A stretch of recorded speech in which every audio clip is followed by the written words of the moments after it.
Tu regardes autour de toi, tout le monde démarre. Tout le monde parle de nouveaux projets, de nouvelles intentions, de cette énergie de feuille blanche que 2026 est censé apporter. Et toi, tu ne ressens pas ça. Tu essaies, tu veux bien y croire. Mais quelque chose résiste. Quelque chose en toi dit non, pas encore, pas comme ça. Et la première chose que tu fais, tu te demandes ce qui ne va pas chez toi. Aujourd'hui, je vais t'offrir quelque chose de rare, une permission. Celle de ne pas être en phase avec l'énergie collective. Et je vais t'expliquer pourquoi ce décalage que tu ressens n'est pas un retard. C'est peut-être la chose la plus intelligente que ton âme puisse faire en ce moment. Parce qu'il y a quelque chose que la plupart des gens ne comprennent pas en numérologie. Quelque chose de fondamental. Il existe 2 rythmes qui coexistent en permanence. 2 horloges qui tournent en même temps.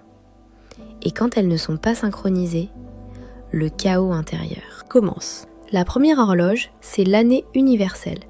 C'est la météo collective. Elle concerne tout le monde sans exception. En 2026, cette horloge affiche le chiffre 1, le commencement, le coup d'envoi d'un nouveau cycle de 9 ans. Après le chaos de 2025, après cette année neuve qui nous a tous bousculés, qui a tout remis en question, qui a exigé des deuils que personne n'avait vraiment planifiés, l'horloge collective tourne la page. Elle dit « c'est l'heure de démarrer ». La deuxième horloge, c'est ton année personnelle. Et elle ne consulte pas l'horloge collective avant de décider où tu en es. Elle suit ton rythme, celui de ta date de naissance, celui de ton âme. Elle répond à une seule question. Toi, personnellement, à quelle étape de ton propre cycle de 9 ans tu te trouves en ce moment? Est-ce que tu comprends ce que ça fait à quelqu'un? Cette friction permanente entre ce que l'énergie collective exige et ce que ton cycle intérieur réclame, c'est épuisant. C'est même plus qu'épuisant. C'est une forme de violence silencieuse qu'on se fait à soi-même quand on ne comprend pas ce qui se passe. Et ce n'est pas seulement l'année personnelle 7 qui vit ça. Prenons l'année personnelle 9.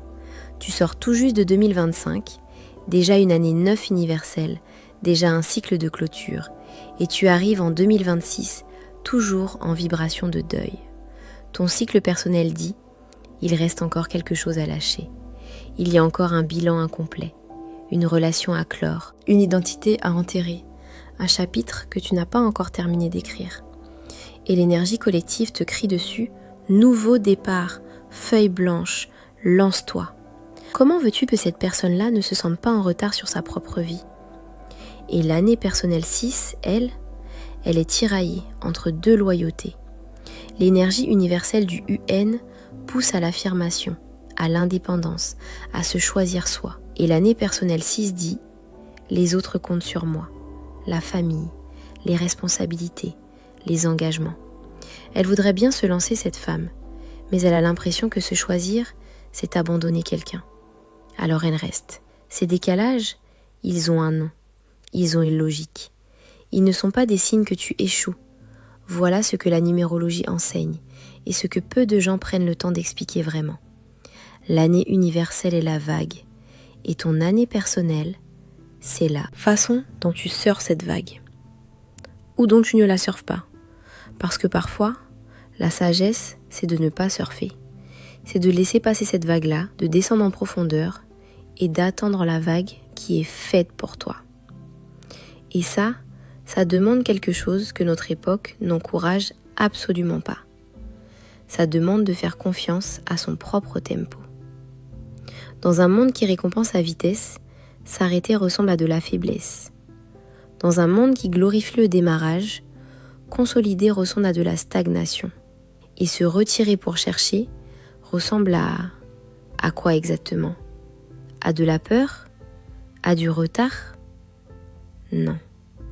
Dans le langage des cycles, c'est de la précision. Pour celles qui veulent aller au fond de cette question, comprendre leur rythme propre, arrêter de s'épuiser à courir après une énergie qui n'est pas la leur et commencer à prendre des décisions alignées avec leur cycle réel, l'accompagnement est ouvert à quelques personnes sur mon site.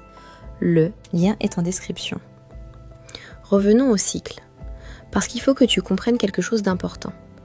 Ton cycle personnel de 9 ans Il ne démarre pas quand l'horloge universelle le décide. Il démarre quand tu arrives à ton année personnelle 1. Et ça arrive à un moment différent pour chaque personne. Je veux te donner quelque chose de concret. Une façon de lire ce décalage différemment. Pas comme un problème à résoudre, comme une information à utiliser.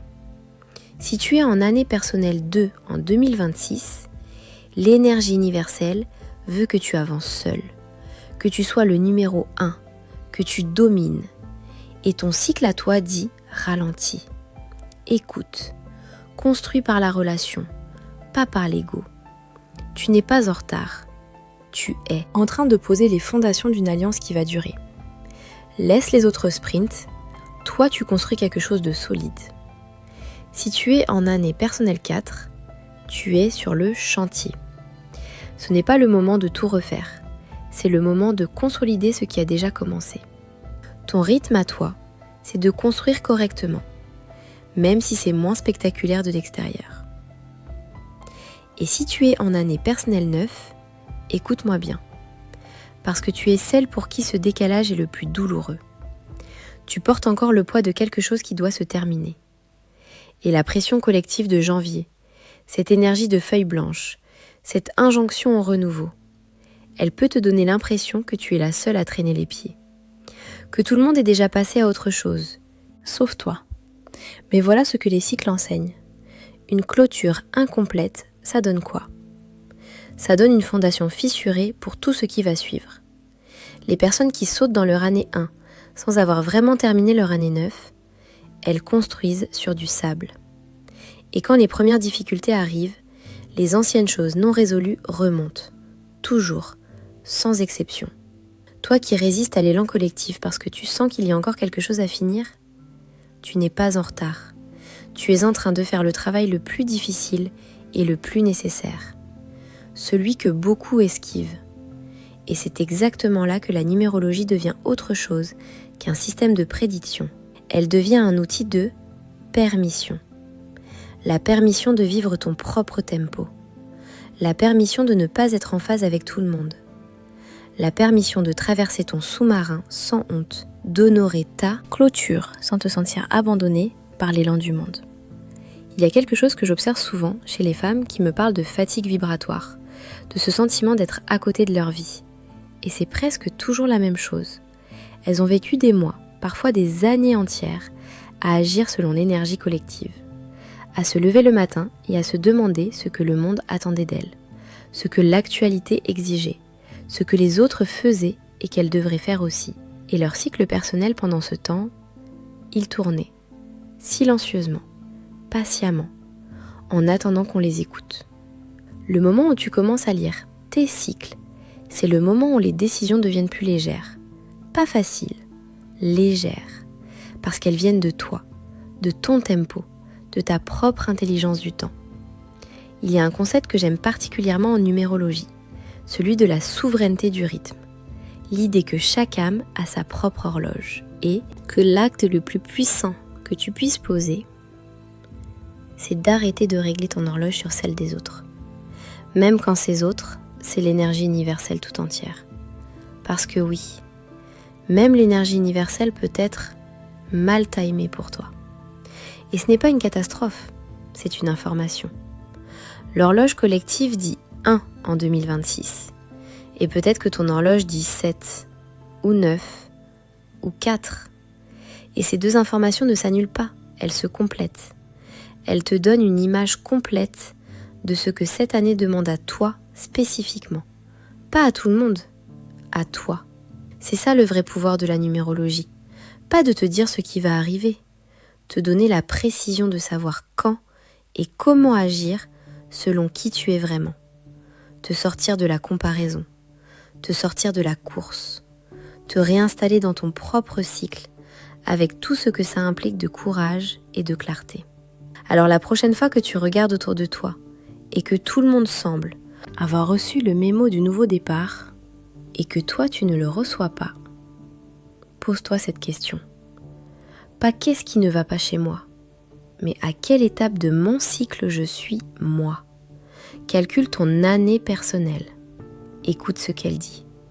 Et ensuite, fais-lui confiance. Même si ça ressemble à du retard, même si ça ressemble à de l'immobilité. Parce que dans le langage des cycles, l'immobilité apparente, c'est souvent le mouvement le plus profond qui soit. Les chiffres ne mentent pas. Et ton rythme, lui, ne ment jamais.